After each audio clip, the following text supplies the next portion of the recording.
What's happening, everyone? Scott McKay, Airbrush Down Dirty Tricks. Back at you guys. Been a couple weeks, I know. I'm sorry about that.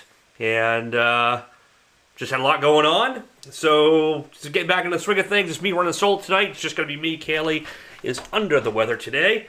Not feeling great. So, you just got me. So, I'll do my best to monitor the comments on everything and go from there. I have been watching a little bit of the comments go by as I've been going through. And I want to first thank AZ Desert Pirate for reminding me to hit record, because I almost didn't, but then I did as soon as you mentioned it. And I got one little hiccup with my cameras, got the sound bar going on the side. Sorry about that. Forgot to shut that off. All little things when you got to do this solo. But we are going to get going on this. There was a question, named subscriber made a comment about why does this design to reference a unicorn and a clock? Yeah, it looks like neither, because it is the skull, the skeleton, which was just the skull talking from the movie The Last Unicorn. That's what it's based on. It was a really cool scene from a very old movie, animated movie, which probably is one of the reasons I love drawing skulls, because it was just a cool character. If you look up the skeleton from Last Unicorn scene, it's a pretty fun scene. The skeleton was just really, really cool. So I did my rendering of it, and just like the way it looked from there. So we're gonna see. Okay, sorry about that. It looks like, oh, there we go. Okay, sorry. The feed was looking funny on my end. It wasn't live, so hopefully it is now. I think we're good? We're good. Okay. Oh, thanks, Simon. I appreciate that. Yeah, she'll be good. She's under the weather. Did the old COVID test, and she's fine. She's negative. We all tested. We're all good. So that's good. Because we were all at a wedding 5 days ago. My nephew, my wife's cousin, Michael Cherricosta, got married, the love of his life. So they had a great wedding. It was awesome. Wish him and Maggie the best. And I think they're actually on their way to Aruba tomorrow. So have a great honeymoon, guys. And wedding was great. So let's see what we have going on. Okay, who do we got? We got London Pate. Thank you, Simon. We got Thomas Thompson, Calvin, Mr. Voss, Carl Becker, Calvin, nameless subscriber. Cool. We got 40 of you guys in here. Let me bring up the multi-screen here. What we got going on? We'll switch that in. So, this is what we're going to be painting today, which is so this is a skeleton from the Last Unicorn movie. And if you didn't see it earlier, I'll bring it up right now. I'm going to bring this up on screen here. Before we go any further. So this was a sketch I did. And this was a straight up sketch. I was looking at some images and the scenes from the movie, and just, sketched out my version of it. It's very similar to the same scene of the movie, and just kind of gave it a little bit of my take and gnarled it up a little, gave it a little bit of Scotty McKay twist to it. And so I'm going to play back this video for you. And you guys can see, basic sketch layout, Hey, Gary, what's going on? Looking at the reference image and the scene from the movie, just started sketching up basic, egg shape for the head, cross where lines are, basic scope, just started going through it. This was probably, it's a 1 minute time lapse, but I think this was probably about 20 minutes or so to sketch out. And then what I did from there is I printed it out 1:1 size to the actual panel I'm going to be working on. I'm going to be working on a 12 by 18 inch panel. 12 by 18 inch aluminum panel with a PVC core is what I'm going to be doing. And let's see what we got going on here. Yeah, so that's basically it. That was the castle scene. And then what I did after that is switch back here. So this was the scene itself, and I found a cool image online of what the castle looked like, and I just kind of superimposed that over it, and we're going to work from that image, and then after that fact I added in the other hand, and you know, from that sketch. And so what I did after that, I flipped it over, did my typical technique, which if you go back to the prey video, like the predator prey, I did this technique. This is an 8B pencil, so super soft. So basically I went across the whole back, then kind of burnished it in, put it into space, and then did a pen transfer. Just penned over it, just like using any carbon paper or Surreal paper and stuff like that. You know, and you know, you can see on the back how much I did it. And then I took that one. You can't. It's really hard to see on camera here, but you can see all the image is already transferred, and it all lines up like that. So underneath here is all the pencil line. You can see it. I can see it if you can't, and that'll match up perfectly with this. So what I'm going to do is, the nice thing about the Visionaire stand is the steel on the back is enough with these magnets where I can still get that to stick and stay in position. And that's it. So that's ready to rock and roll. And then what I did is I cut this guy out. This was the castle. And I'm just going to put that in place like a piece of puzzle. And let's see.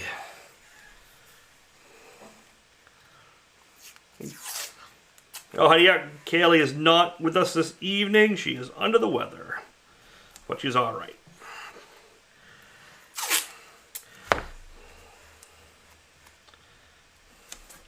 So I'm just going to tape this down because I want the castle to pretty much stay black silhouette. I'm just going to have some green tones under here, some stuff like that. And yeah, it'll be really, really cool. And then I'm thinking, I was on the fence about what to do up here. And, you know, the movie had a lot of blues and purples and some green skies and things like that. But, you know, the coolest thing at the end of that movie, of that cartoon, was the bull, the fire bull, the red bull. And, like, the sky got really red and purple fire and that glow. So I'm going to do, like, a reddish fire glow kind of sky, and that'll go with the red of the eyes, and it'll pop the castle off really cool, and I think it'll be good from there. So I think that's going to be the plan. So let me know if you have any thoughts on the way. Like I said, I will try to do my best to read the comments as I go through. Unfortunately, on the Facebook side, the comments, I don't know why the comments aren't staying up on my screen. So, you know, if you guys see it, if I don't respond to you, I'm really sorry. It's just the way it's displaying on my phone, and I still can't figure out why it's doing it. No matter what I do, it just, the text doesn't stay up on screen. So just, yes, like Don Johnson just said, awesome, thanks Don, appreciate that. And then it's going to go away after that, and I don't know why. I can't keep it staying there, but is what it is. And I don't have time to work on all the little bugs, but let's get going. Let's get painting. Let's switch. You don't need to see me. Let's bring the reference image up here. And we can get going.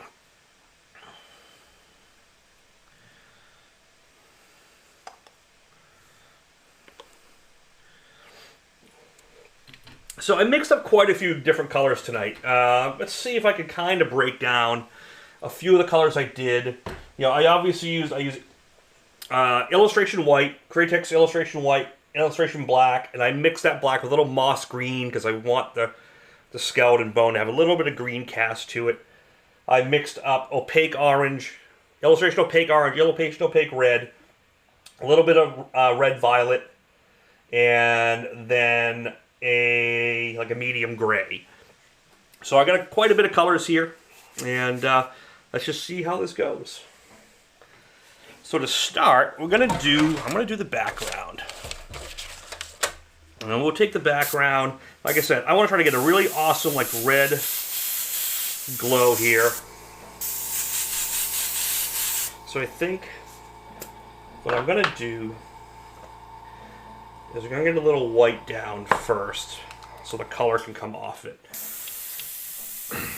Because even the opaques on black, the opaque yellow is a good job. The opaque red and orange are still a little semi-transparent.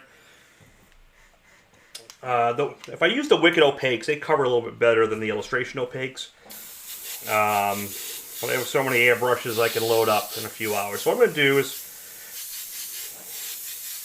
I'm just going to load this guy up here and just kind of use this texture just to kind of create a cool, almost cloud-like, but I'm just, you know, really going for that animated style. It's a really simple sky. I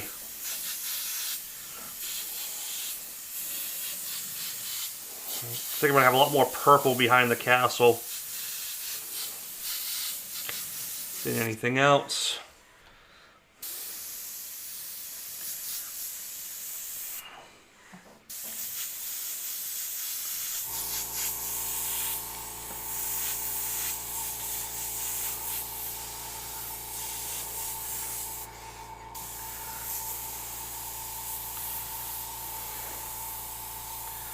Slide around a little bit.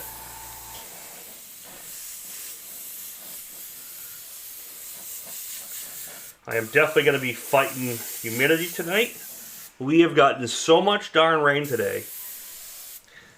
I think we had to get multiple inches in a few hours today because, man, my pool is overfilled with water.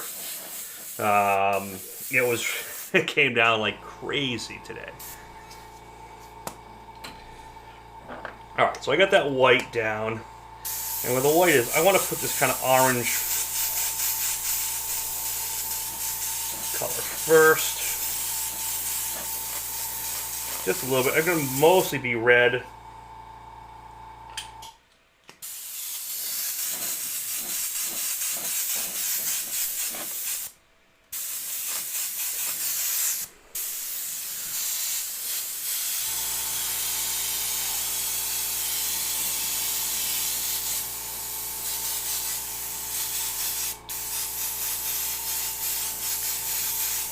But the red's mainly going to be to the outer areas. So.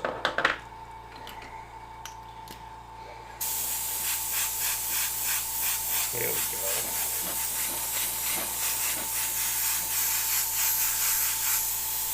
And then I'm going to hit purple around that. And just, it's going to be a really simple background. I'll maybe tighten some things in later or put some fire wisps.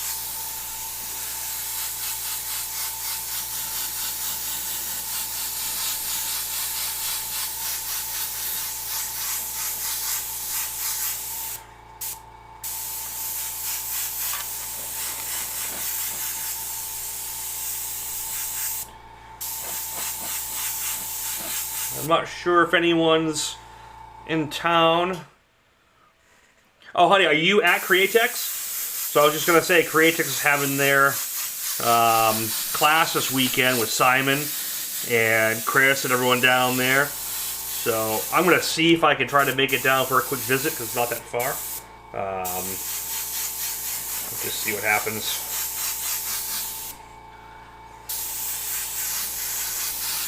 Like I said, this background doesn't have to be super anything crazy. It's just going to be there a little bit. And let's see, we're going to get a little purple in here.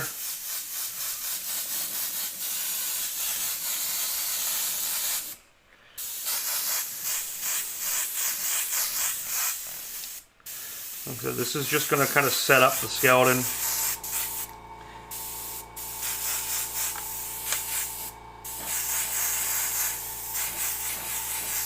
Really hard. Actually, it shows up on camera way brighter than it is in person. Usually it's the opposite. So the red is, they're like a semi-opaque, all these colors. These are the illustration colors. And I'm just kind of putting them down there as kind of a light Just something, like I'm not trying to get super opaque coverage. I do want to get a really cool glow around the castle area, so I'm going to hit those a little harder with white and then back with the purple. I think will be the plan for that.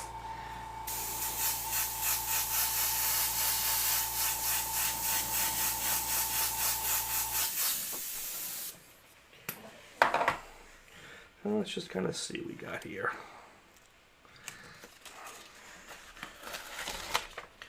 Yeah, that's fine. So I'm going to go with some black, and like I said, it's just, I really just wanted that kind of silhouette. And I can tone that out with that same purple, get rid of that white edge. Because I'll probably go with some white highlighting and some things like that as I go through the piece.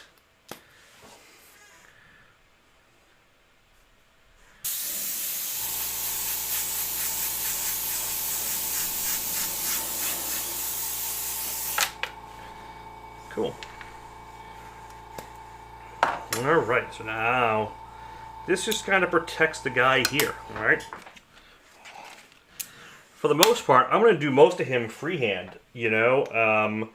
So, let's see. I have some of the pieces, you know, the positive and negative. So what I can do is I can kind of just register in the bottom pieces of him. Just kind of where he is. But man, I'm just doing like the faintest of a glow. Like really just, see that? It's just almost nothing. Barely using the mask. It's really just to kind of, just, I don't want the outer edge so kind of stark. So I can just kind of mist him in. I can still see my lines.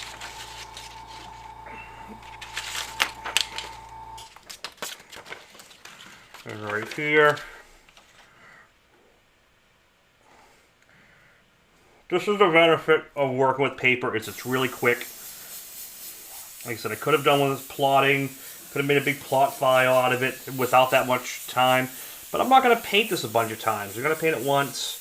It's not going to be a product line I'm going to be able to sell because it's someone else's property.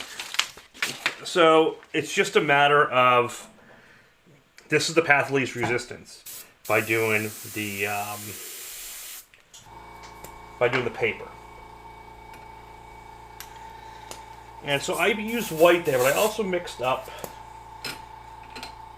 a gray. No matter how rich you are, you're still broke. Have millions of. Yeah, I mean that's true to a point. You gotta, you know, you gotta have some planning and not overreach too far. Rich is definitely relative to how much money you have versus how much bills go out.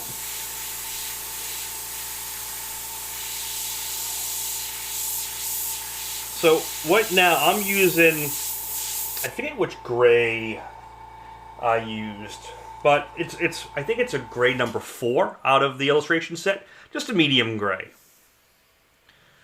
Hey Calvin, thanks for popping in for a little bit.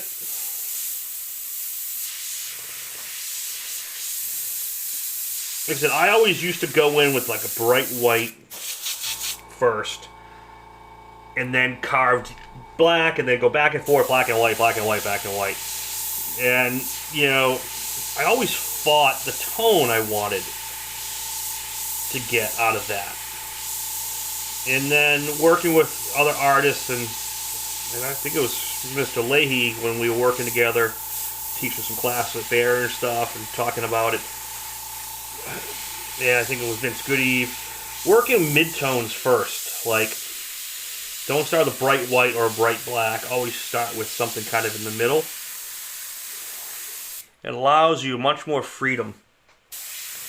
I can like push and pull the graphics and the artwork and the tone a lot more by starting with gray. Alright, by starting with this gray tone.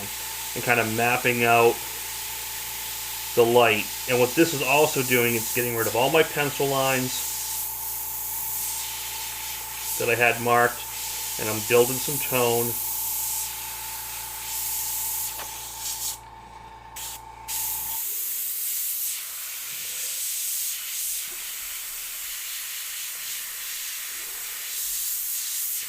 And it's just more flexible because, like I said, it's easier to back out of this and kind of tweak it. I started using them after seeing use them on the feed. Let me see. I'm trying to read. Oh, the neutral grays. Yeah, Simon. Thank you. Yeah, I'm glad that's helped. Because it took me a while too, and just working with guys doing it and seeing how much more control they have over their tone by not, especially black on white. Like trying to do black on white. You know what I mean? This just makes it so much easier.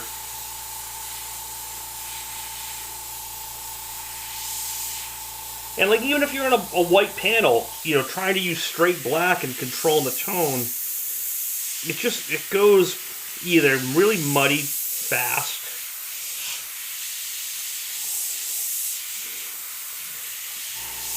or it's like too black, too quick, it's too cartoony, too fast. It's just, you're fighting so many things.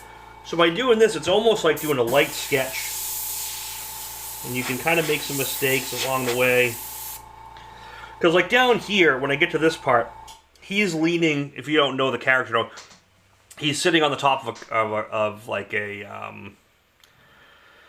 he's sitting on the top of a clock, so it's on the edge. So there's a lot of stone here. Let me see what damn subscriber's writing here. Having trouble getting my water spray fine lines. It sprays, it slowly stops like it has tip dry, but no matter how much I reduce the paint. Yeah, so it's more air pressure. So definitely you gotta get your paint nice and reduced. Not overly reduced, but it's air pressure, and this movement. If you start spraying really fast, so 35 is okay. Try bumping it up a little bit more, depending on which brush you're doing. And the colors. If you're trying to do like white, it's going to keep clogging up. If you notice, I keep going like this, and then I keep coming here and spraying. That's because white pigment settles fast, especially when it's reduced a lot. Your pigment will start settling down and bog up in here. It's not really tip dry. It's just the paint's getting thicker, so you got to keep moving it. Solvents are a little more forgiving for that than water, just because the way it suspends. It still happens. You still have to deal with it, but it's just a little bit different. But it's really, there's just a lot of stuff if you're going, what you're looking for fine lines. I start practicing with just straight, like, over-reduced black or candy, something with no pigment, and start working on that and start doing, practice strokes and dagger strokes, and start doing all these things and start getting a feel for moving quick and having the brush lines just work. If you start with white, you're going to have trouble.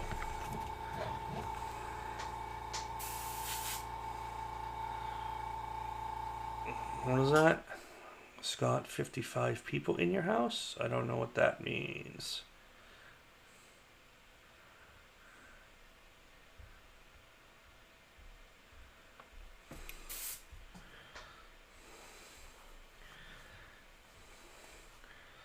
So illustration, you add the 40-50 for sure, but 40-50 can thicken the paint up a little bit. It makes it more sticky. Okay, that's what it's doing. It's making it more of like a polyurethane. So it can make add flow, but just it depends on the color. So it's definitely reduction in air pressure. It just, I say it in my workshops, everyone kind of trigger shy. They're afraid to pull that trigger back, so they try to pull back a little bit, and you're drying. You're getting it dry on the. Oh, thanks. Sorry. When you're pulling back a little bit, not letting enough wet paint through, what's happening is you're starting to build up behind the nozzle. So you really got to pull that trigger and work it. Like, don't be afraid to pull that trigger back and let it flow, man.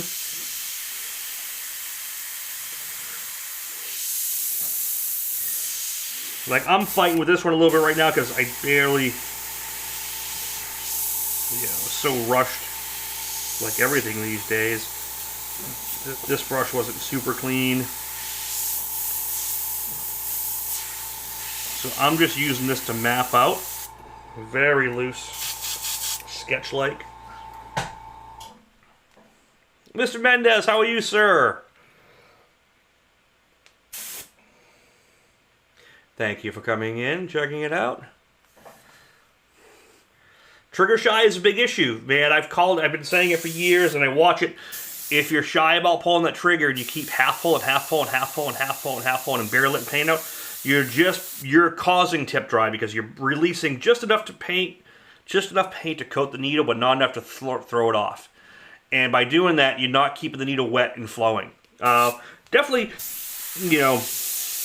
a clean, polished needle really helps. Gerald will attest to that.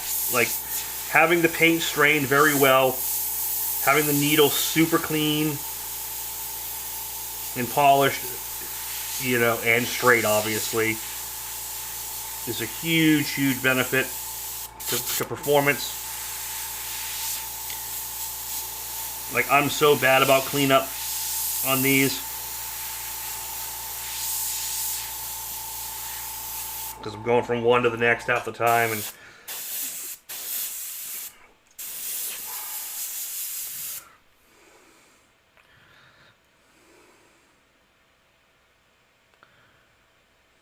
well, if you're using cheap acrylic paints, you're gonna have a massive problem. Okay, if you're using weird reducers, or you're just using stuff that's not really designed for airbrushing well, it's not formulated, you're just gonna fight it. You're just killing yourself.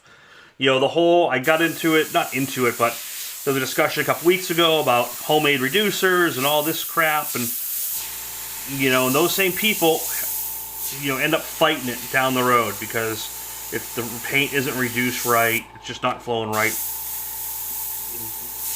Quality paint, use the right mix for the products, and you won't be sorry. Or at least, at the very minimum, you'll take that problem way down a notch. Because, yes, you can use cheap acrylic paints to get them to work, but you're going to fight with it more. Someone like me, who's been doing it a while, or some of these other guys here that hang out, most likely they'll get cheap paints to work just because they've been doing it so long. They'll compensate for the problem paint or the problem item without even trying. They just will. So, but when you're starting out, you're already fighting learning the tool, and I can't say this enough. Everyone fights to learn that craft, and when airbrushes are working perfect, it's difficult. When the paint's right, when the brush is right, it's a very difficult learning curve on its best day. Now, if you throw in paint not formulated, reducers that are kind of that weren't really right, or old paints or things like that, it just keeps adding to that potential problem. It adds to the difficulty. It adds to the mess of this problem or that problem or this. It just.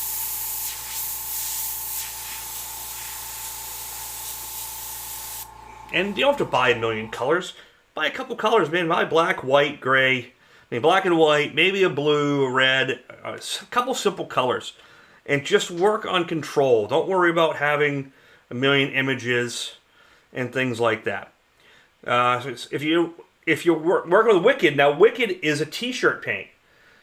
So the Wicked by itself, unless it's reduced and strained very well, wants to be at like 55 to 60 psi when you're using straight out of the bottle. That's where it wants to be, out of like a 0.35 or 0.5 Eclipse nozzle. If you're in a micron or small airbrush, 35 with an opaque color Wicked is not going to run right.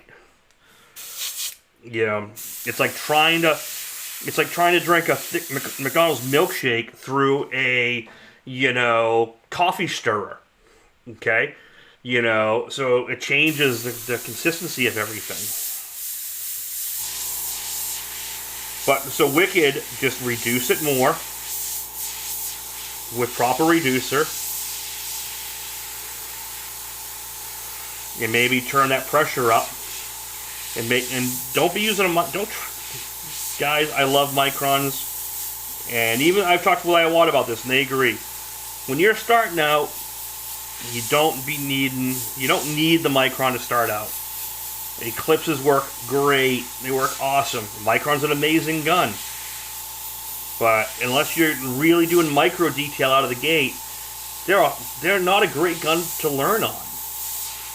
Neither are the knockoffs or the copies that are, oh, we use a 0.18, a 0.23, just like a micron, but half the price. Yeah, then you're fighting that even more, just because I say, and I've always said it, starting out, just hitting a 0.35 eclipse. That's all you need. Or even a 0.5 eclipse, like with the larger nozzle. Especially if you're doing wall murals and big stuff. That's even better for you. So see how as far as this goes, I just soften this up. I'm not trying to do detail. I'm just mapping it in. I'm just kind of giving a tone. So everything can kind of work off of it. Yeah, Simon, when you go to that 40 to 60 range, like right now, I'm near 40. Okay, my paint's a little thicker because I want it. You want some coverage, and it just makes it a lot easier.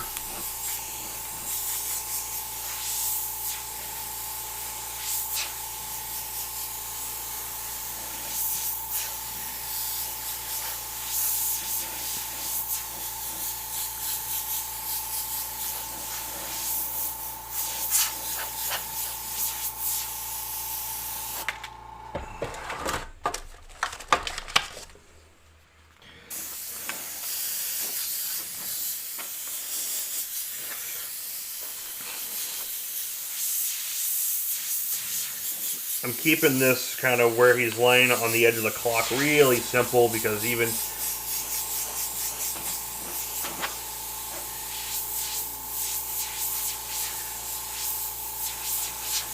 on the cartoon, it's very, very simple. And for the castle, I'm just going to do some very loose structure.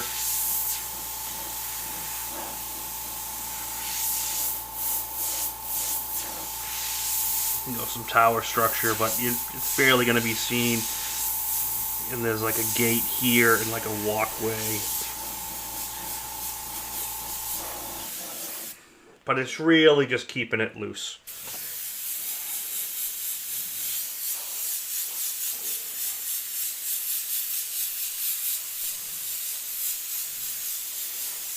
So now that I have that tone with the gray,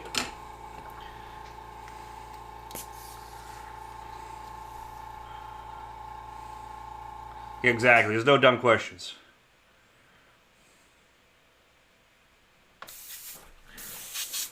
So now that that's established, now I can start tightening things up. And I'm going to go in with my white and start kind of detailing everything in place. This is where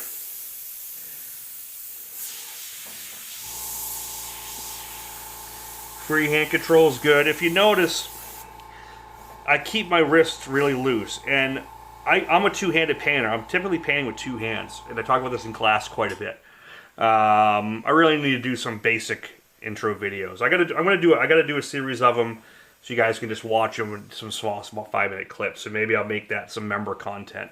I do two hands. This hand, my left hand, because I'm a righty, is just for stability. I'm not controlling much. I'm just kind of using it as a maul stick, just to support my arm into my shoulder. And then most of the movement's done with the wrist. And then I'll rock my whole body back and forth. I'm doing long strokes. I don't keep tight. I keep pretty loose overall.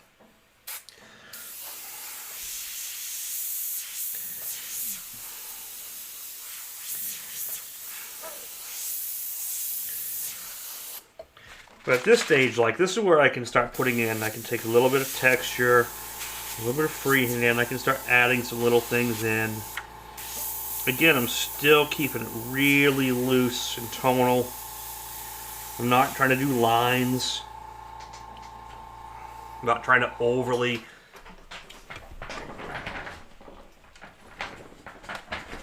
I'm not trying to overly work it. I'm just letting it come together.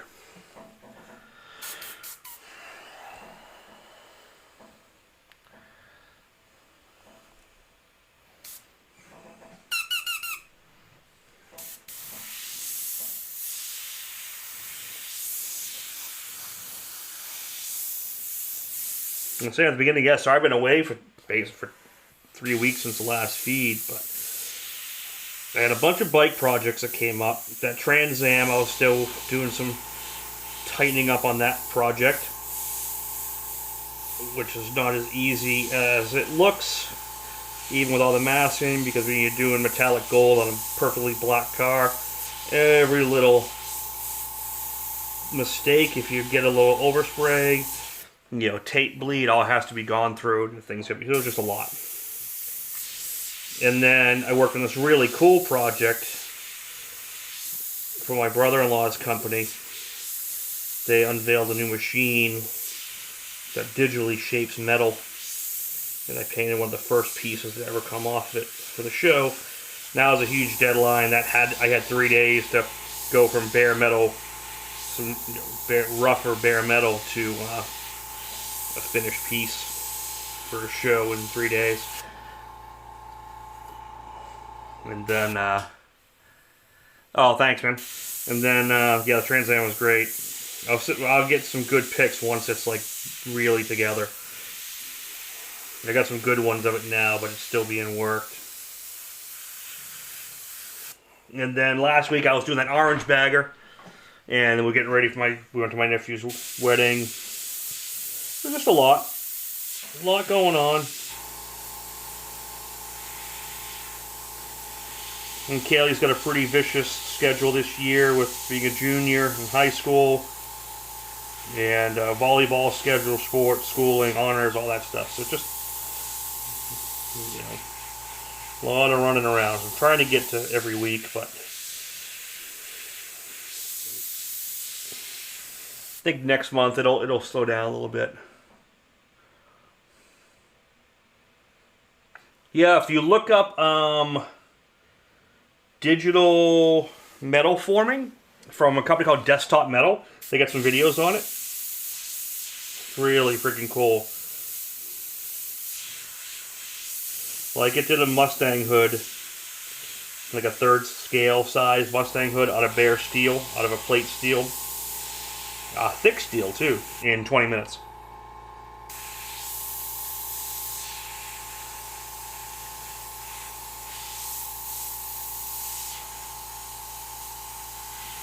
So if you notice what I'm doing with the white here, I'm going inside, I'm rebuilding the highlights.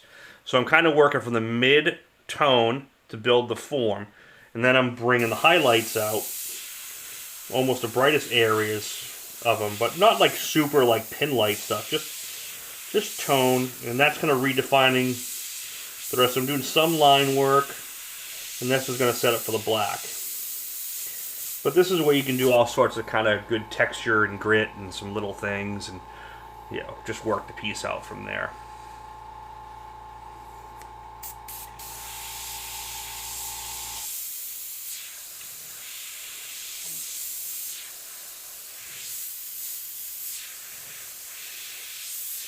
This is by far my favorite way to work. You know, aside from the plotter, which a lot of times I'll use a plotter to get structure like this, but I'll still keep it loose inside, and then pull all the mask off, and then work freehand from there. Because ultimately, that's my favorite way to work, is freehanded.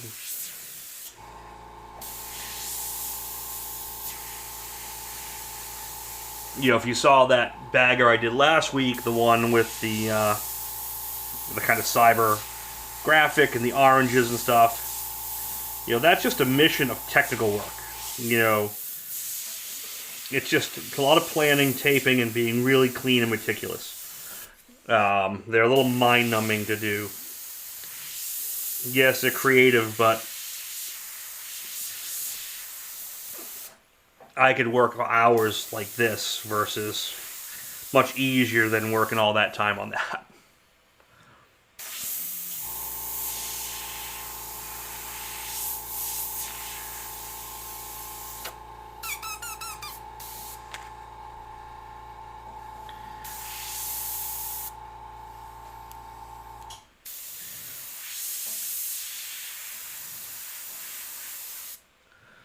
What's the thickness of your ACP?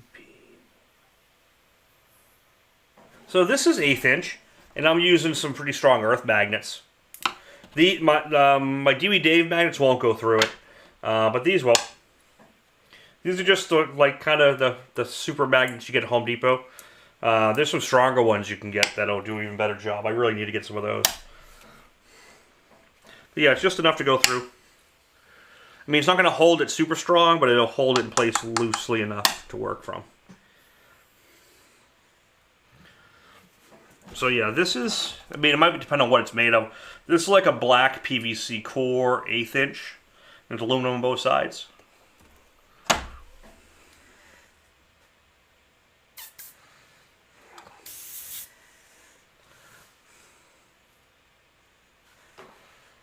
Yeah, man, Ryan's great. He's got some good videos.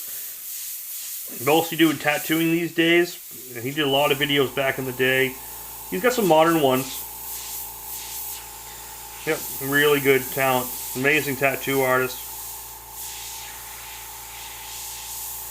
Yep, we've worked together many a time.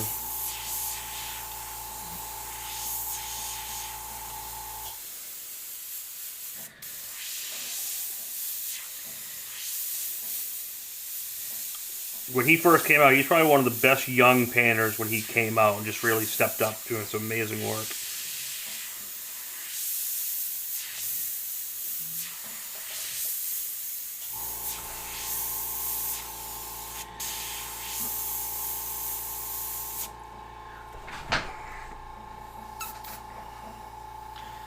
Yeah, 1/8 inch.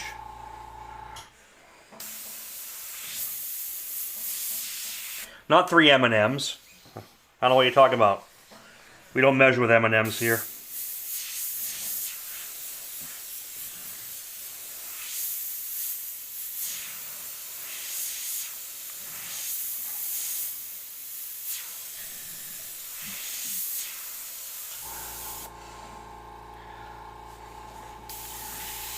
Alright, Gary is starting the bids out. I'm going to have to do this myself or go back through at the end.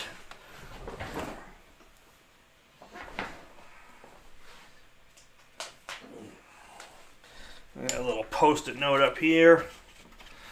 What is the brand of composite? Let's see, what is this?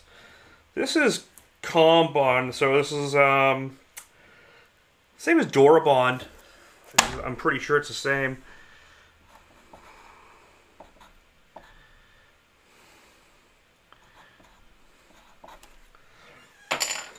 Allumacore is another one I've used. They're all pretty. Those are all pretty much the same.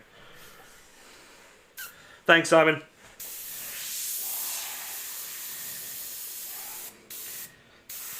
You know, like my normal fashion lately, this might be ambitious for a full completion, but we'll give it a go.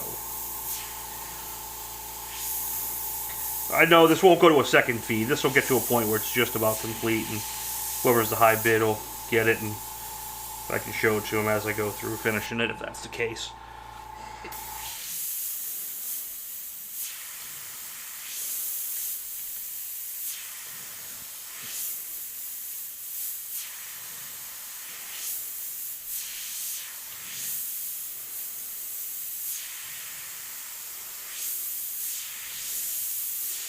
I got a pretty busy week this week too. I mean, this was mostly design week because I finished up a bunch. Dye bond, that's what I was thinking of. Dye bond, yep.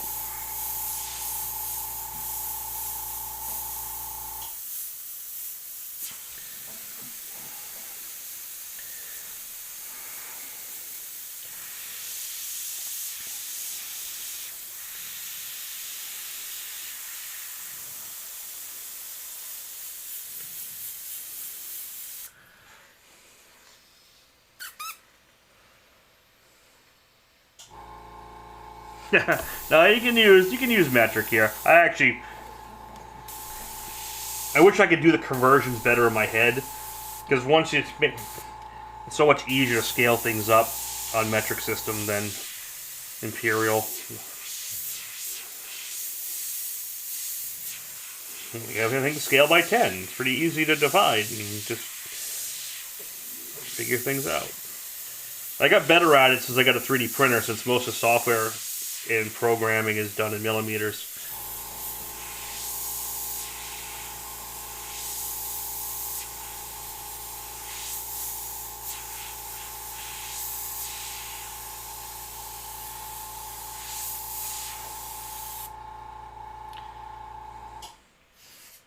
Oh, thanks, honey, for checking that.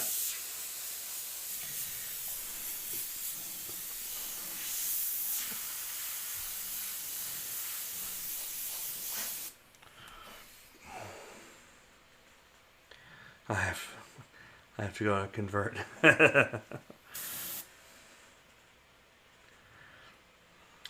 How's it going, man? Thanks for checking in.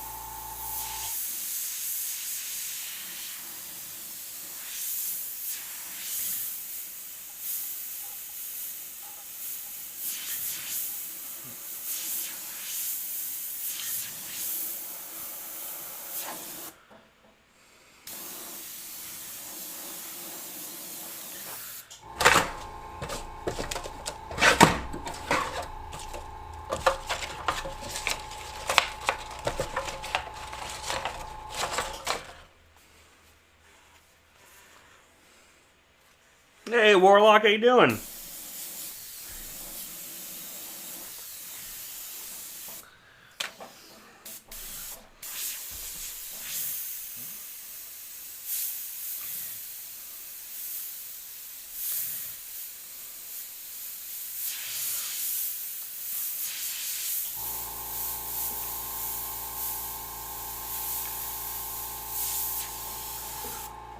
Just doing some simple, really loose. Thanks, Simon.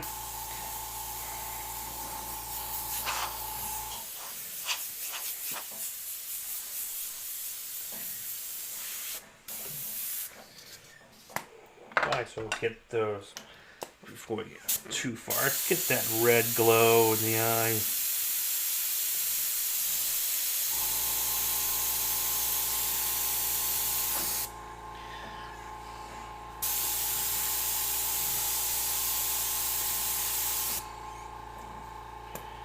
Just enough. But Programmer used to render in. So when I do sketches like this, I was using Procreate. If you go back to the beginning of this video, or maybe a few minutes in, I kind of show the process on my iPad for doing some simple sketches like that. If I'm on my computer, I'll use Sketchbook Pro, which also works on iPad.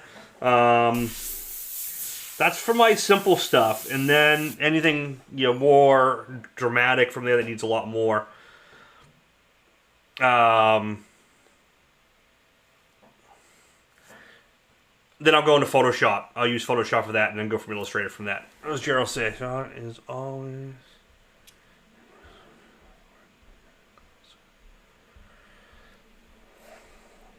Oh, yeah. So we can go to a single cam like that, as opposed to a triple. I can get a little closer like that for a bit. We can change it up. But you can see here how loose I'm keeping really everything. Because I'm really just setting this up so I can start cutting. So I can start cutting, detailing, and really shaping it. It's just nice about working on black metal, because if I'm on a motorcycle doing this, if I'm on straight black, I can work as loose as I want here, and I can kind of cut back in anytime with black and just almost like an eraser. And just get it to where I want it.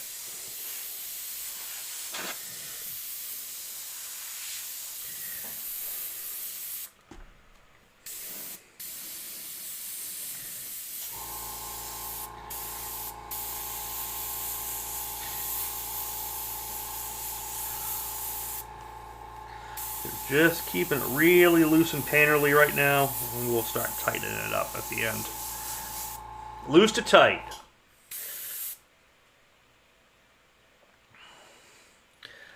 Yeah, I don't want to go too close up. I mean, I'm not doing anything that requires close up. This is all loose. There's no major detail here, so there's no need to like zoom in because you should be really loose right here. When I get to my next color, I'll bring in a little bit more camera.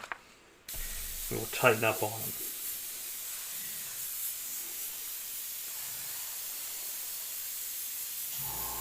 Just keeping it loose.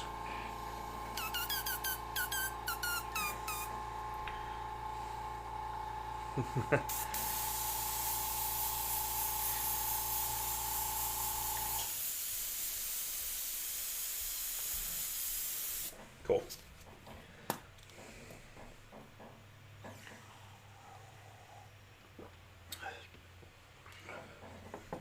Thanks for information, Gerald. Yeah, once I'm going with the 3 cam setup, I don't really think about it, but it's easier to just keep swapping.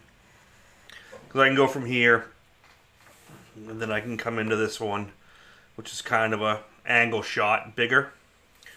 What's nice about this one is I can zoom this one in a little more. Like that. Yeah, that'll be good. Because now I'm getting into the black. Now this black has a little bit of moss green mixed into it. Just because I didn't want to go purple. Because this character sits in an old castle. And it's really out like on the water. So there's a lot of mossy greens in the background and things like that. So I didn't want to use black straight. I didn't want to use my usual blue or purple. So I put just maybe 5% moss green in it. It'll probably still look black on camera. But out here in the edge, it's just got a slightest green tint to it.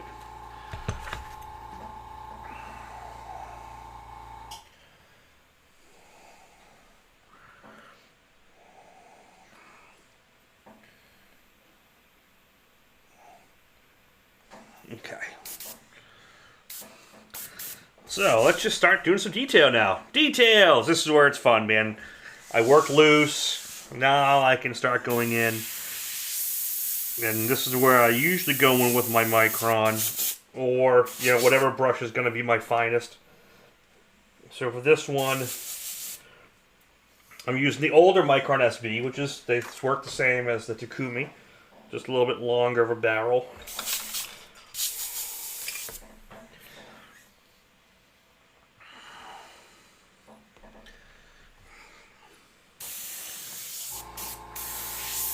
Now I can start carving. I mean, this is going to be a little cartoony, so I don't mind doing... You know, I need a little bit more reducer. It's a little thicker than I want it to be.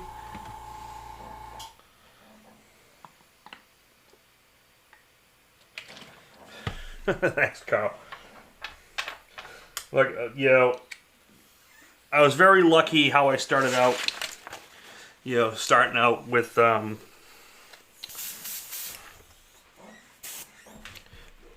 as a t-shirt painter, because you pretty much had no choice but to do everything freehand on site.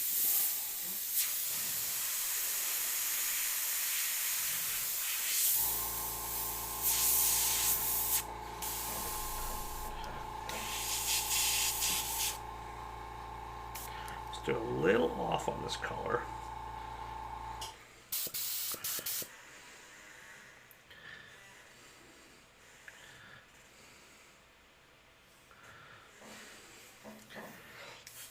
Well, I appreciate that. I mean, look, like I said, I've been doing this since 1989 as a kid. I was 15 when I first started. Airbrush t-shirts and clothing were the rage. So it's pretty easy, you know, to work freehand. And I'll tell you, if you want to brush up on freehand skills, do practice on t-shirt and sweatshirt material. It's freaking great. You can jack that pressure. You can jack that pressure up to, you know, 60, 70 psi, straight black, and ram that paint right into a shirt with no fish eyes, and you can move nice and kind of slow, and really start to craft that that speed. It's really so much easier. I'm gonna do a little trick here. I'm gonna flush out this bowl quick. Because I don't remember if I strained this black into here, but I'm not getting that soft spray I want. When you're not getting it, don't force it. Try to work the paint, make sure your brush is clean.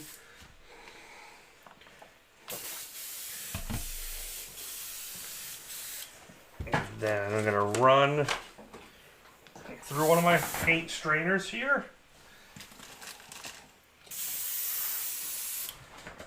And again, I've talked about this in other videos.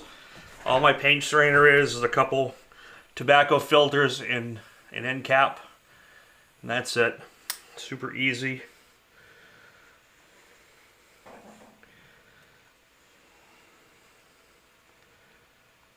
And a lot of times that helps mix the paint up too, if the paint's having some issues.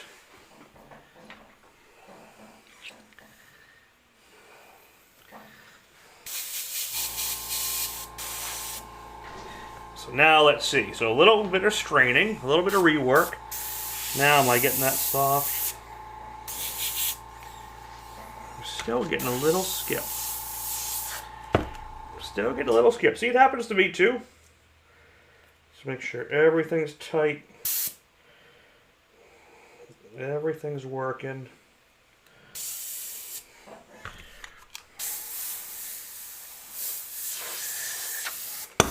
And sometimes, for the paint reduction, the paint might be up too high.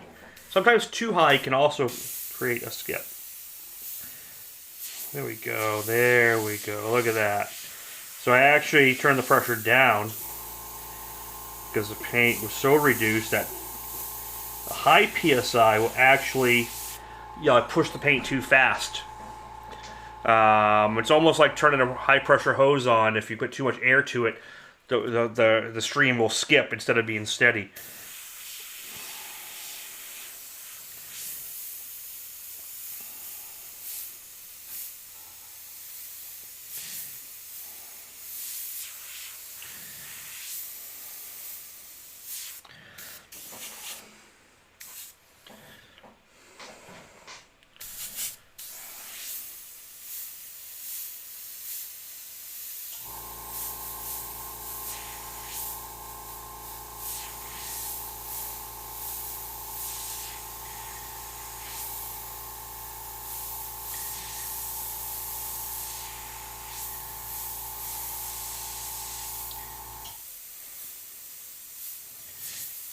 Years ago, there was actually going to be a live-action movie done of this, and it got pulled. It was a long time ago, and I remember seeing some early concept art. Man, I was so excited if they were to do that and do the Red Bull in real life. Would have been just amazing to do.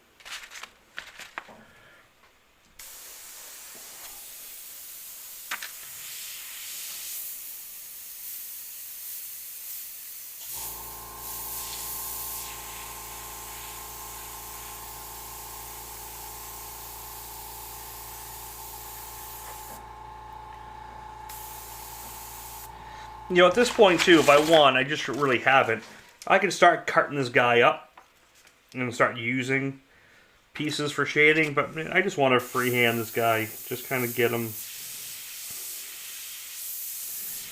just do the shading and the line work as I go.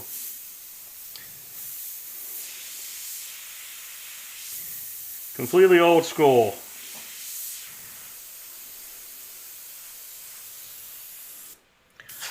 Just working those core shadows, knowing I can cut back in. So watch this. I can cut back in, and I'm going to shadow under this cheek because the cheek's radiused.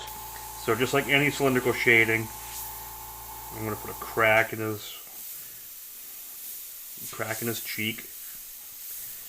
Because I'm not going by the movie here. I'm going by like what I want this thing to look like. So I got this, you know, kind of soft shadow underneath. And then I can come back in with either the white or the gray. It's an old movie. Simon, there's some great imagery as a kid, but there's some really horrible music. It was early 80s cartoon work. It was like Lord of the Rings era. I'm not gonna lie. I cringe when I hear some of the Last Unicorn music. But yeah, there's just some great imagery in it. So you get past some of the old movie, it's great. So see how that core shadow sets up for just a nice highlight and shadow. We see that finger from Scott. Good camera work. Yeah, I would, you know, do a lot of this. And this first bump right here, I have my tension pretty low. It's almost not doing anything. Not until I get to about here, it starts working. With the way I got the paint reduced right now.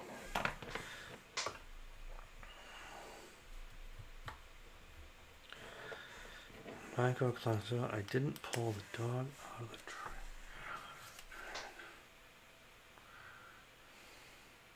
Ah. Yeah, so like I dig the backseat Lord of the Rings too, but the music is horrible. Horrible, horrible, horrible, horrible. Fire and Ice is great. Fire and Ice is great, it doesn't have a lot of that.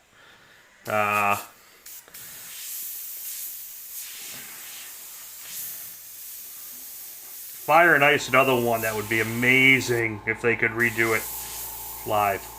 They'd probably ruin it, but...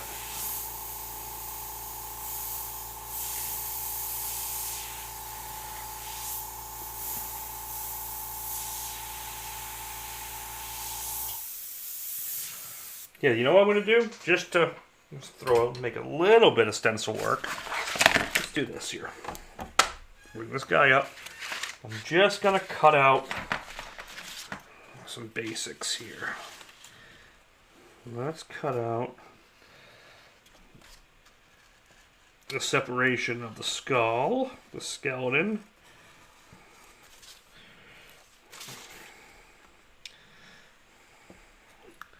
From the rest.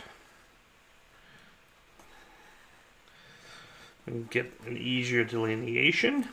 I like that word, delineation. We'll do that for right now. So like Secret of Nim heavy metal animation, yeah, probably not as intricate as Nim. Nothing. I'm a nut for Don Bluth style. But nevertheless, it's good. It's cool animation. It's got some great visuals to it. Great story. And this scene is awesome. So if you pull up the Drunken Skeleton from The Last Unicorn, this scene is just great. And as a kid, like I said, it's probably one of the ones that got me into drawing stuff like this and fantasy skulls and stuff like that. Because it's just so fun. And ridiculous at the same time.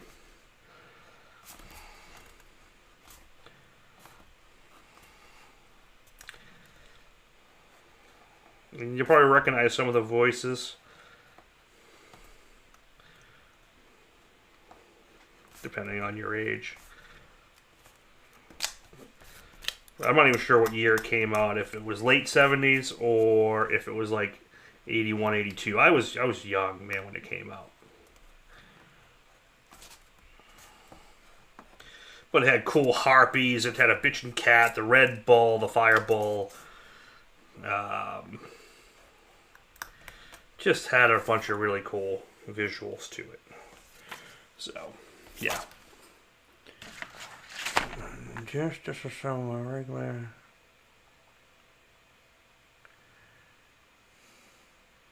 Talking around the motor. I using a piston. Does it have an air tank? Name a scrubber. If it doesn't have an air tank, you're gonna have problems. If you're just using a piston compressor with no tank, you're not gonna get consistent spray out of it. Yeah, that's good for like cake decorating and some body painting and some simple stuff. But if you want to do anything very specific, you need to have something with a, at least, get a minimum air tank on there.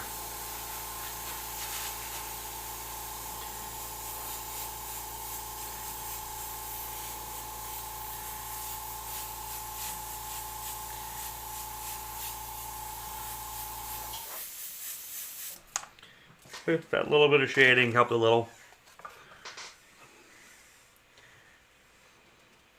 Yeah, I'm not bad with a knife.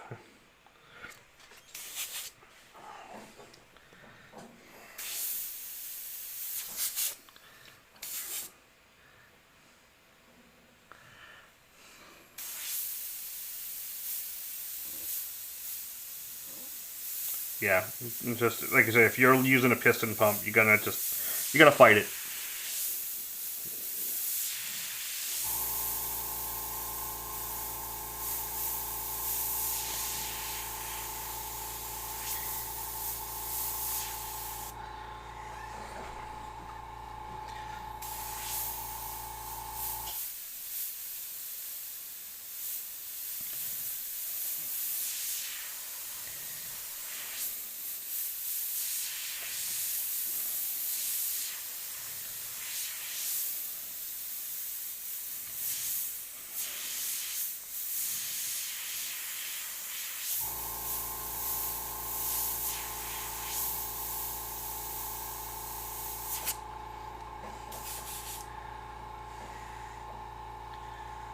Yeah,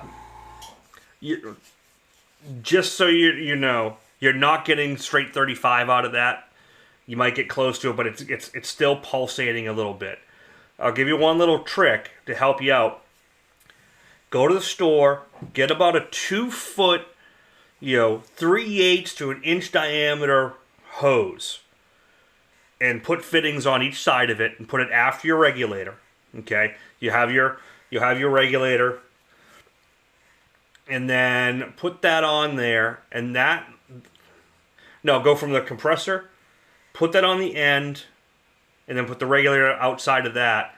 That hose will act as a mini air tank, and it'll help balance out your pressure a little bit. We did this with some old DeVilbiss compressors, like single piston compressors, and it helps tremendously.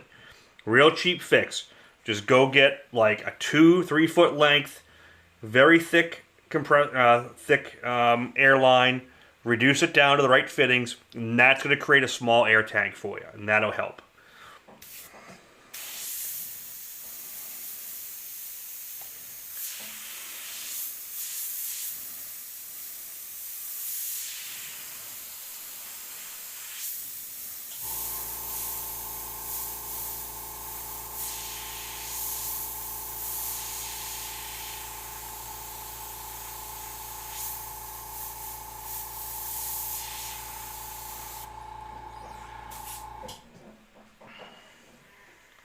Yeah, that's why I'm telling you, Namus, go get a airline. You get an airline, like a 2 to 3 foot airline, put the fittings on it. It costs you maybe $10-15. That's going to help a lot with a piston compressor.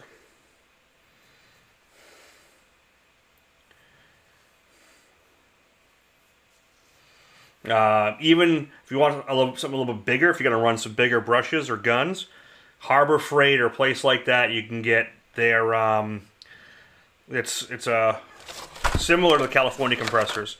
You can get like a 1.5 horse or a 2 horse compressor pretty cheap.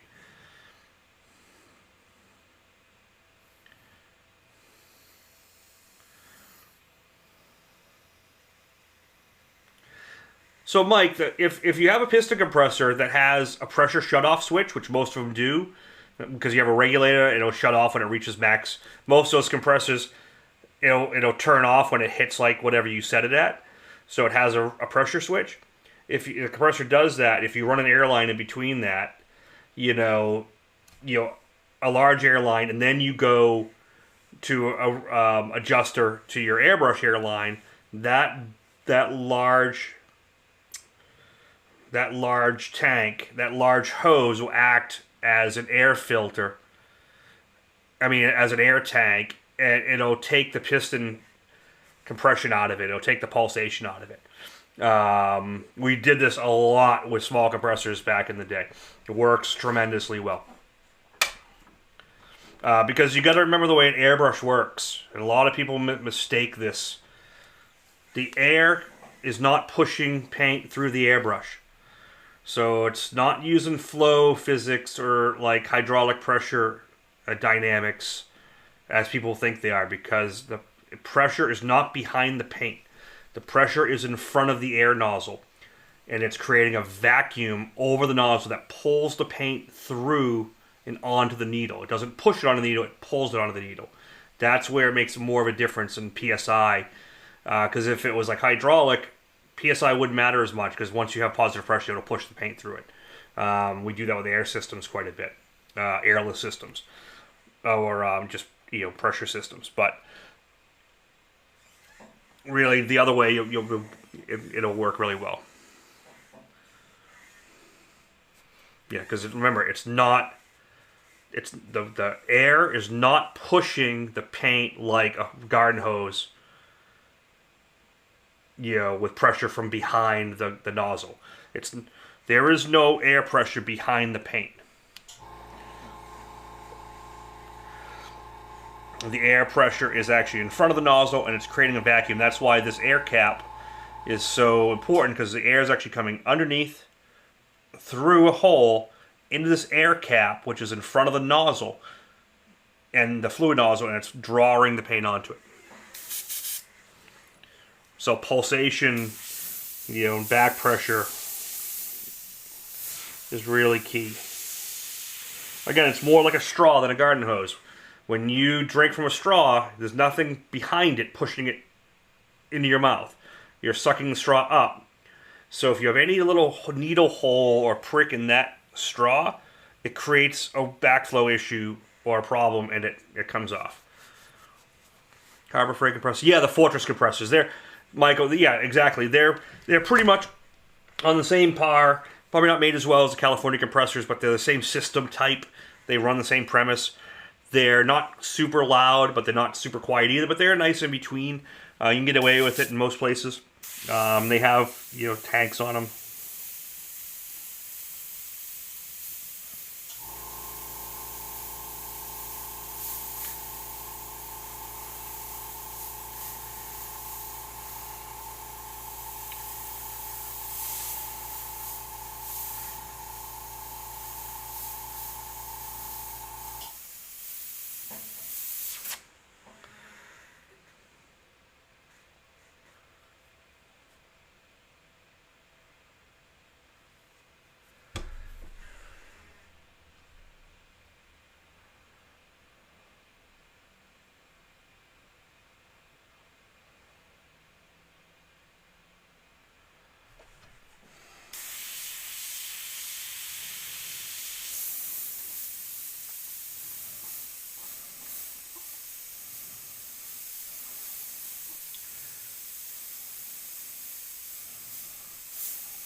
Yeah, Namus, if you work that trick a little bit, I think you'll be impressed. Because I remember I was working with DeVilbiss back in the day, and they came out with a single piston compressor called an Airblade.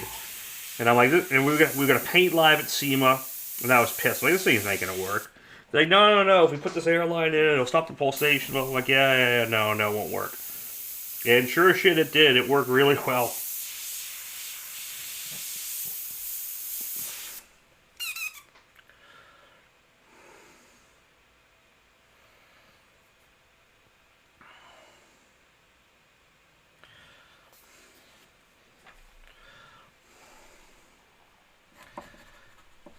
Honey, thank you very much. Hey, Earl, thanks. Never heard Venturi effect, but we'll go with that. I'm going to have to look that up later now. Just because.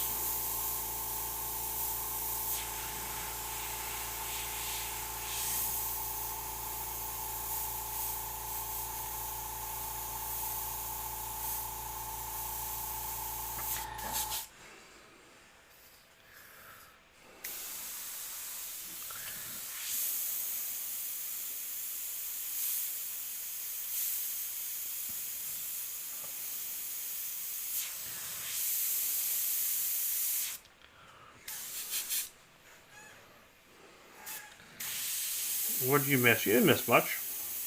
Just working. You might have missed Gerald. I'm not sure if he's still in the house.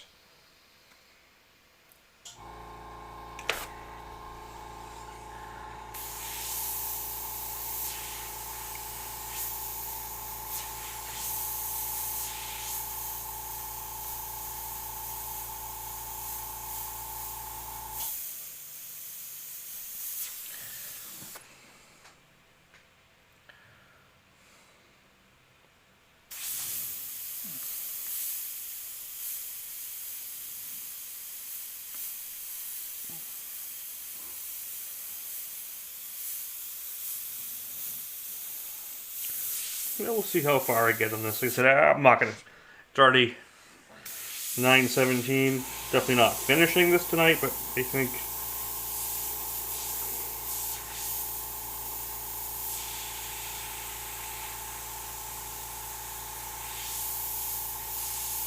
What I'll probably do is... I won't do this on a continued live feed like next week or anything. I'll probably finish it up and record the rest of it. At least. Maybe edit it down. Just getting back into the swing of things for being off for 2 weeks.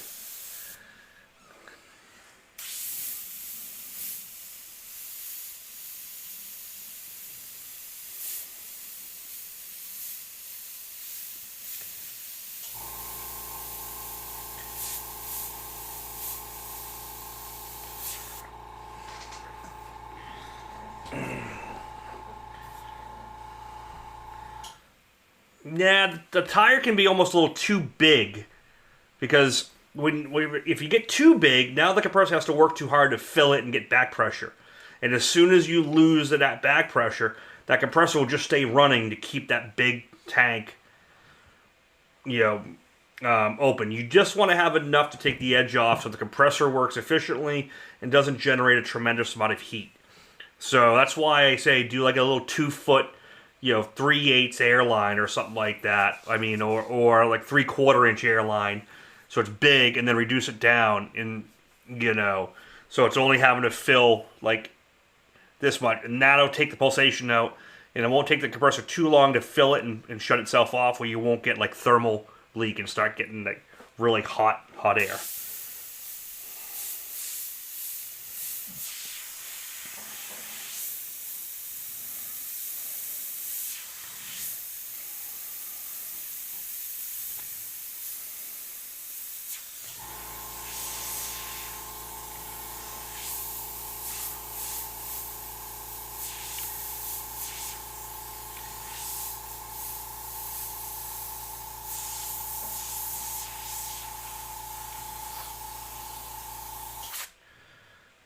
Hey, Mr. Leahy!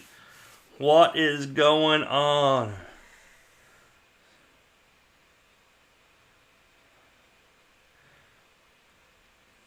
Yeah, actually, you don't use nitrogen, but when I do shows, a lot of times I'll use a CO2 tank. You get what is it? Like the 2-foot tall CO2 tanks. You get a regulator that regulates tank and outward pressure. And you can get about 4 to 6 hours at high PSI. If you're painting it below 20 PSI, you can get like 20 hours out of a CO2 tank. You're not the big, like 6-foot tall ones. You just need one like the 2-foot tall ones. I got them here. I use them when I do shows that I don't want to plug in the compressor. Those work amazing. And if you have like a gas company near you that sells gas tanks and stuff, like not propane, but like CO2, and you can usually rent those tanks for like nothing per year or per quarter, as long as you're paying for fill-ups, and fill-ups would be like $20 or something like that, or $30 depending on the size. Totally forgot about that. I've been using those for years at like t-shirt events. And the nice thing about the CO2 is it's cheap, it's clean and dry.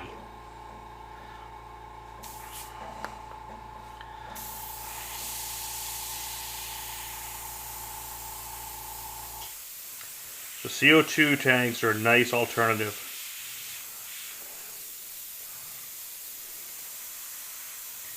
I love painting with those. I actually thought about bringing those here to the feed so there wouldn't be any compressor noise in the background. That kicks on every now and again. I mean, that's as loud as it gets, so it's not that bad. I was having them filled by air gas. Yeah, exactly, Steve. They're great. They're super quiet.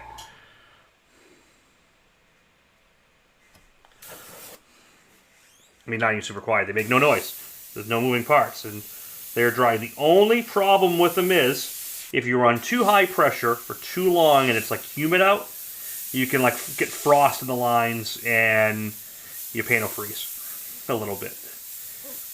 But like when we used to do the getaways and stuff, instead of using big compressors, we just had the big, 120-pound CO2 tanks, the big tall ones, and we put one at each end of the table and run 4 to 6 students between 2 tanks, and they'd run almost all week on them without a problem. So CO2 tanks are definitely a good source.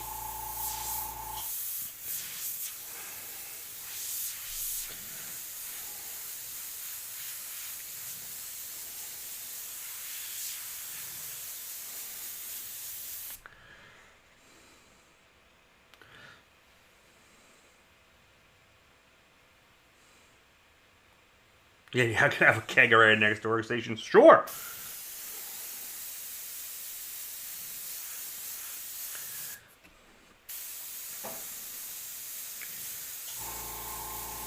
This piece, as far as a lesson standpoint, is not a project, so I don't feel I need to like crazily finish it. It's going to be a lot more of this back and forth. This is just basically attacking it freehand and keeping it loose. And I gotta kind of try to figure out some tape projects and some. I want to do some of the pattern work for you guys, like I've been working on some of these bikes. I gotta do some videos for that.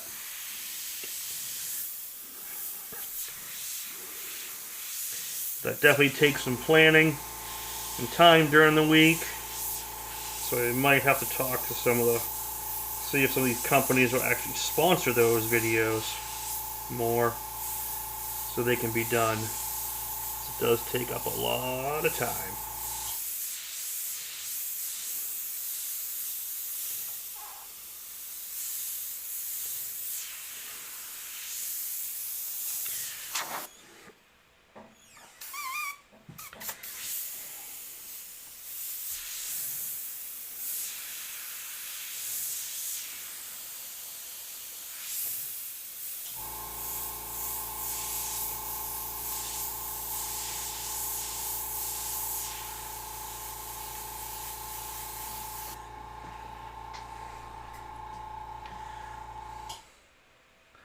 Now we're showing our age with some stuff.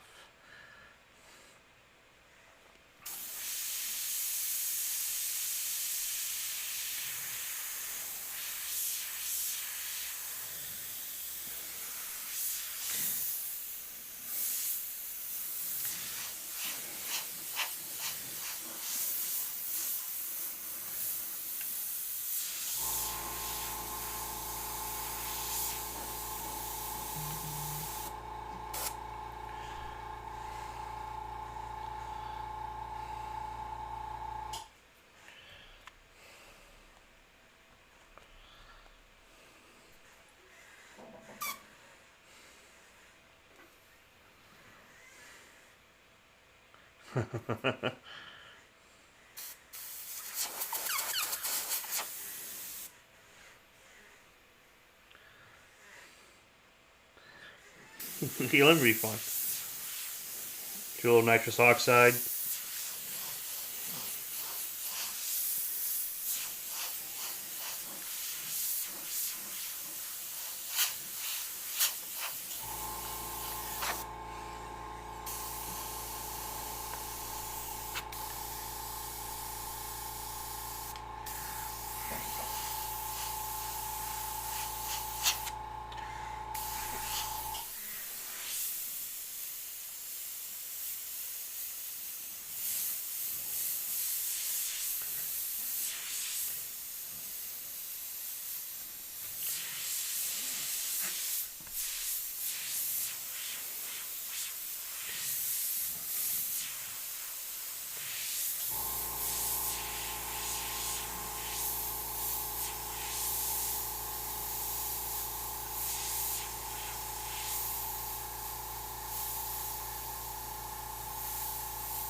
Push, pull.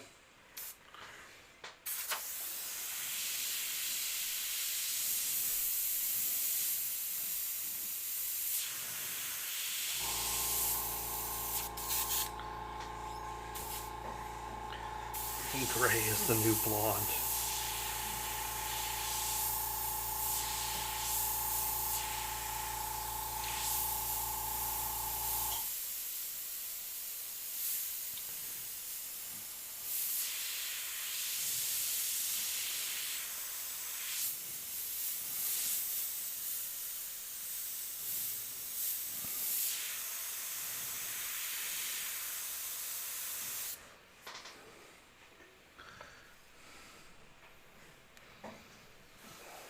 Yeah, it's starting to look cool, starting to come along.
Yep, that is where the bids are at right now.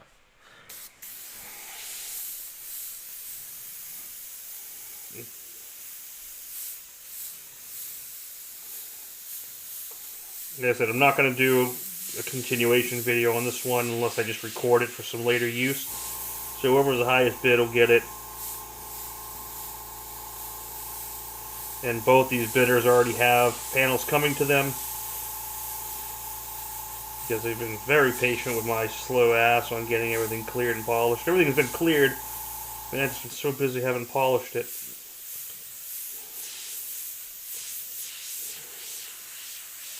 I really gotta spend some time next week to get that done for you guys.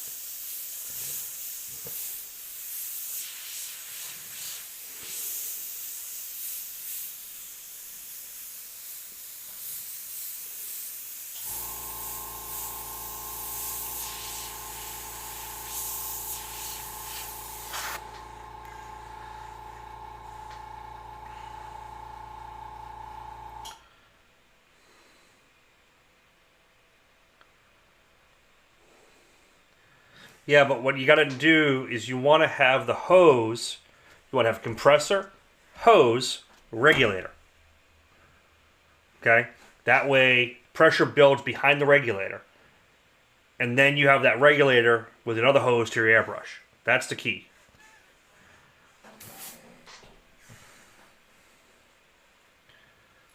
Yeah, they're going to really, when I get some yellows with the brighter reds, it's just going to look really, really cool.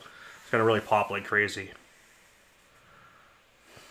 Yeah, definitely that Flash Gordon feel. Which, hey, man, that was the 80s, same era when this movie was made, so definitely had that same thing going on.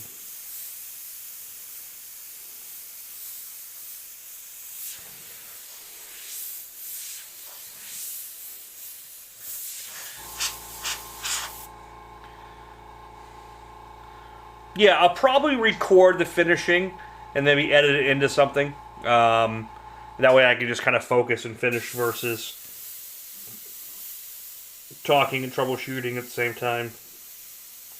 Which I love doing, but definitely can slow down, especially when I don't have... If Kaylee was here, it'd be a little bit easier. Because she could be ask me questions I wouldn't have to read and kind of think of my answer the same way.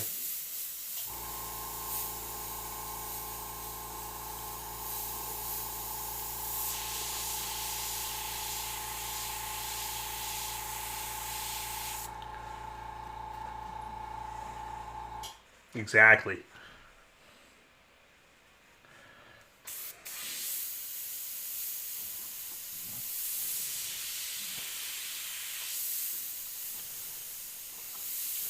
But Nam, if you want, you know, email me and message me with your setup. You know, what you got going on. I'll see if I can help you through it and work you through it. Get you some solutions to get you by. And so you can get some bigger equipment, but I can definitely get you moving a little bit better. Have some less issues.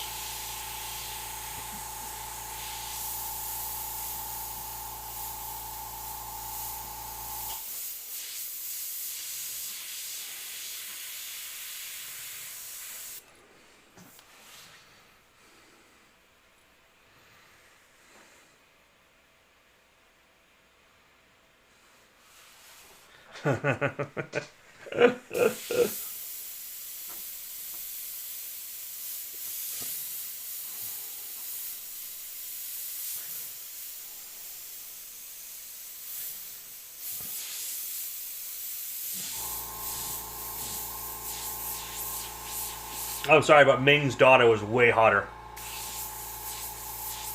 She's crazy, but way hotter.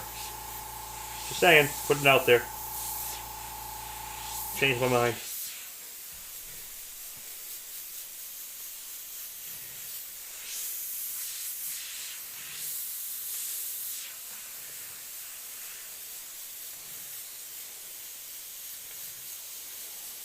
Oh, that was old Pierce. Was it old Pierce Bronson in that too? Or what's his name? Not Pierce Bronson.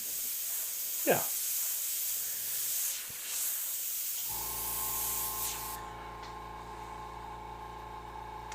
Crazy ones always are.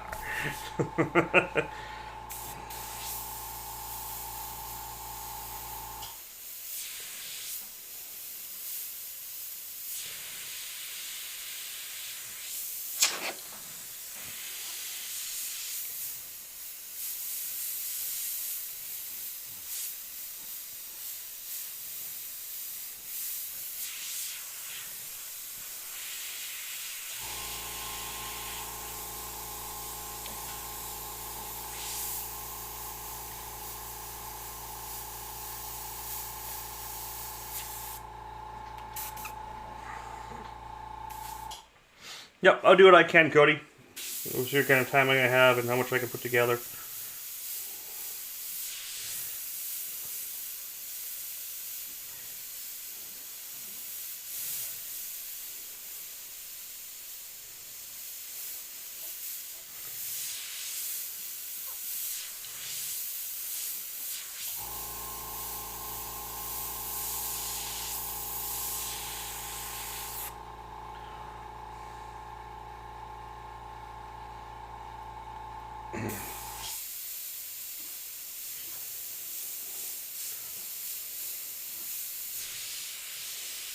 Yeah, I met Sam Jones up here at a con a couple years ago.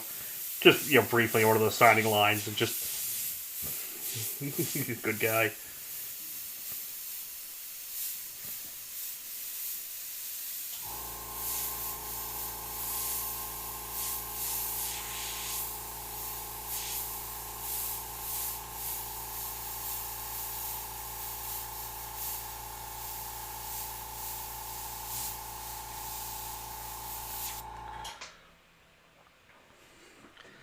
This will probably go gloss clear, but whoever wins it, I usually ask them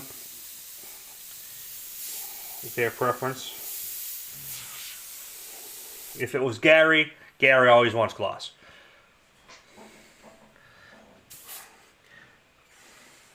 Yeah, Ted 2, he was here. He was up here in the Northeast filming Ted 2, and he was at a con up here. That's when I met him. And not many people make me feel small, but he's definitely a big dude. I think he's like 6'6" or something like that, 6'7". So I'm just over 6, and he made me feel tiny.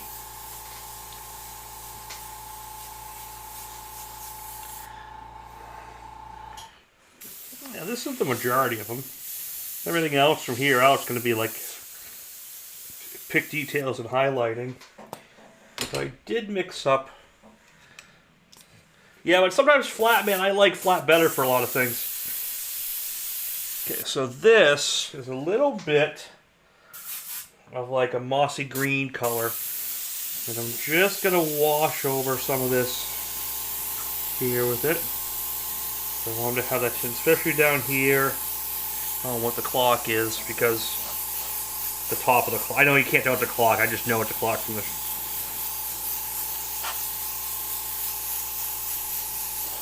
movie. But I just want to have, because like I said, everything in that castle kind of had a greenish tinge to it. So I'm just going to go where all the shadowing is. I'm just going to put a little bit of green. You've probably barely even seen it. Let me see if we can get into this. And see where I'm putting it. I'm just putting it underneath everything.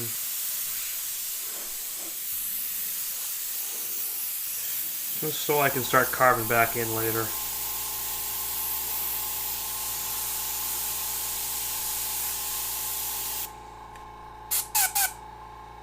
Oh yeah, no. Sam Jones is taller than Steve. Sam Jones is like Noah height, Steve.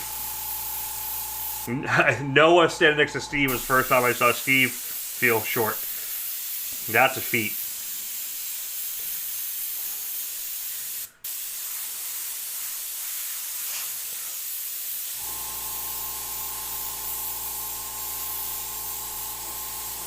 But I usually feel smallest, not the smallest in the family, so.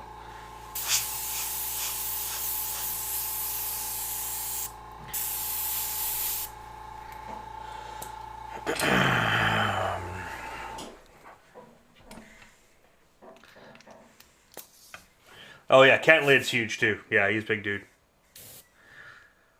Yep, Corey's tall. So now that I have all my kind of tones in, now I can go in and I'll start breaking out bigger highlights.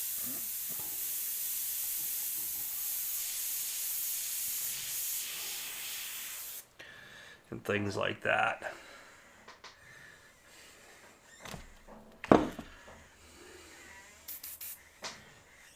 Oh, I got the squeaky chair tonight, Steve. I don't know if you can hear it.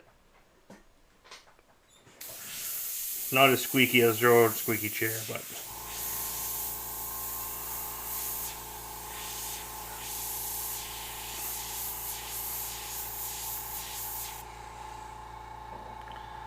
yeah, the gloss will make it pop.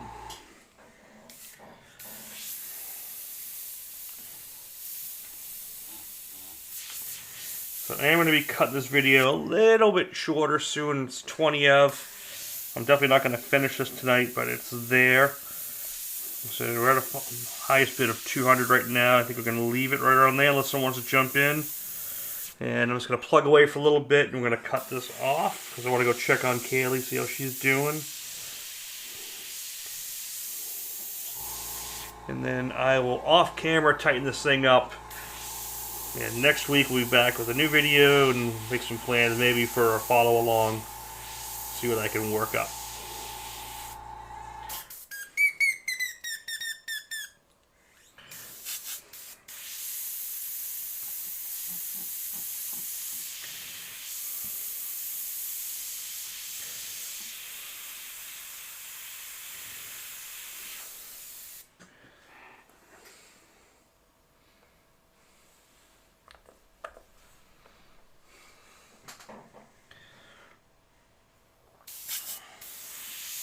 Yeah, it's a cool piece. I want to give it some time too and just mess around with it and make it really cool.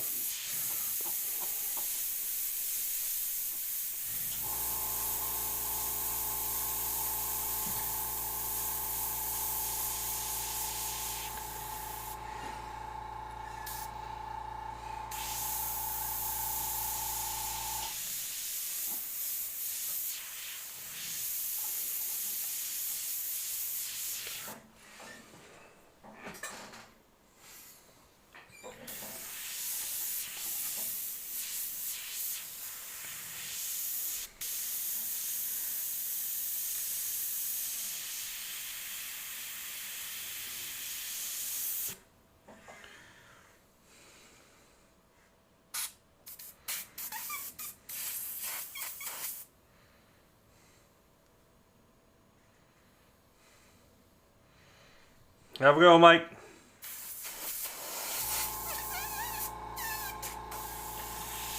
Alright, Gary's in at 2 1/4.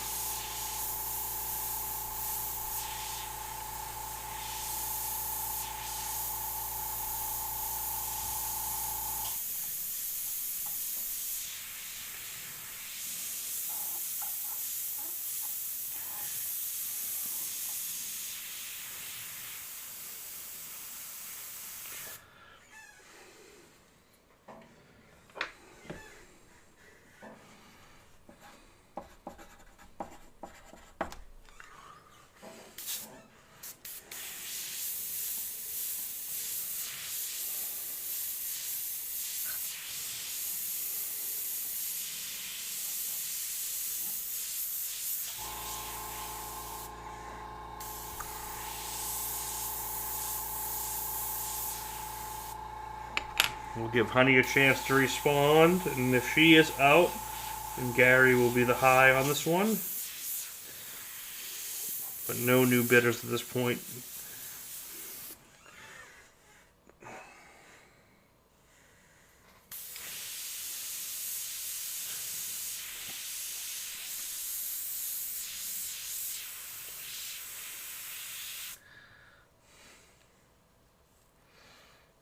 $2.25 at 2:45 a.m.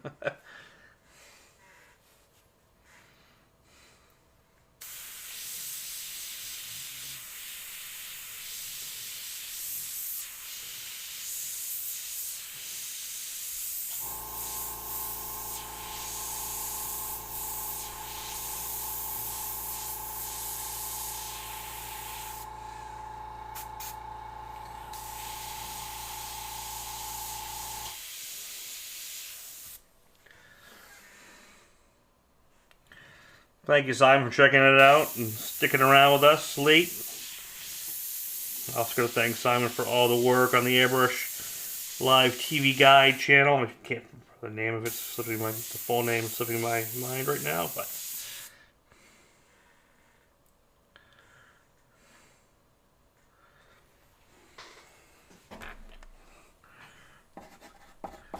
$2.50 to honey.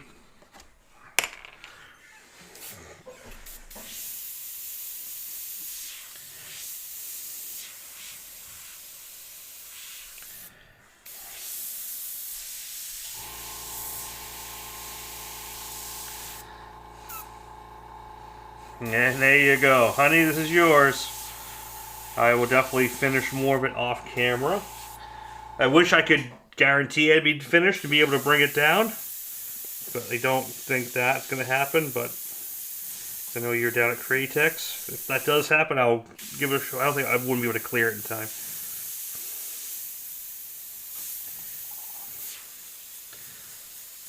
But I will keep you posted from there. And we'll get you this one. The other one, thank you, Gary. Thank you, honey. Appreciate it. Let's just do a little bit of this. You know what, maybe there needs to be a little bit of fire or something coming off him. I'll just use a little bit of mics and just...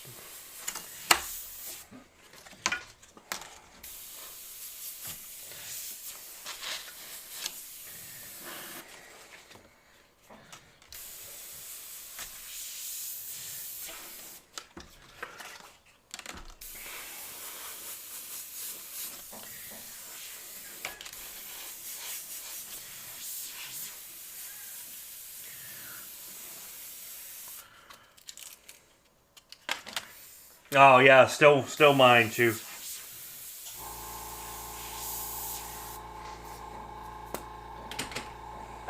I'll put a little extra love into it. I'll make these colors pop. I want this fire to really pop. Get some more purples in there. Maybe we get a little purple, get a little blue fade over there as well.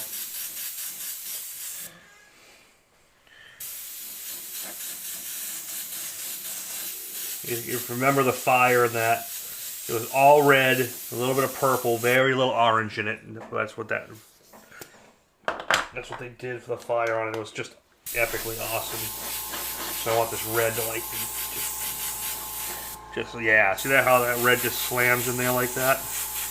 That's what I want. Let's see if I can just really get that to pop. Right off the back here. Oh, there we go.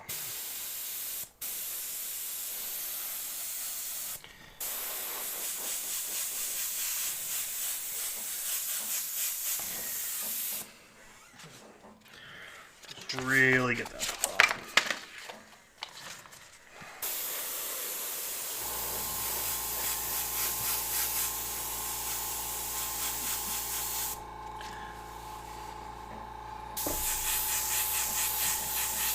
I want to get that purple over here to pop, and that's going to really, yeah, that's already working way better than I thought it was going to.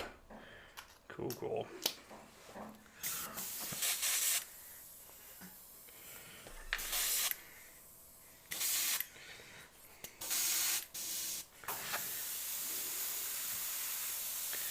Just a little purple in that eye, and more purple over here.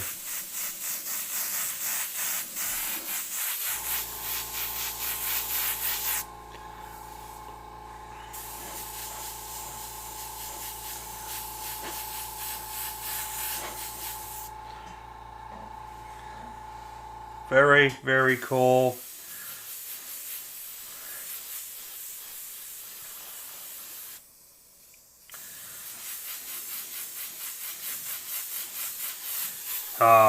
Doing an Aslan from Language Wardrobe would be epic.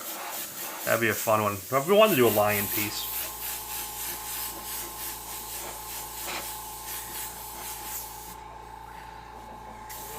Alright, kids. Alright, kids, we are 10 minutes away. I'm just gonna mess around with this for a little bit. And then I will finish this up. It'll go to honey from there. I want to thank everyone for being patient for the past few weeks. All the kind wishes for Kaylee. She'll be feeling better. She's not too bad. She's COVID tested negative. She's just not feeling well. Run down. So thank you everyone for checking it out. It was a fun feed. Make sure you check it out next week. Go on to McKay Fine Art. Look at some of the fun projects you can do there. And don't forget to subscribe, like, share with all your friends, and all that funky stuff. Have an awesome, awesome night, guys.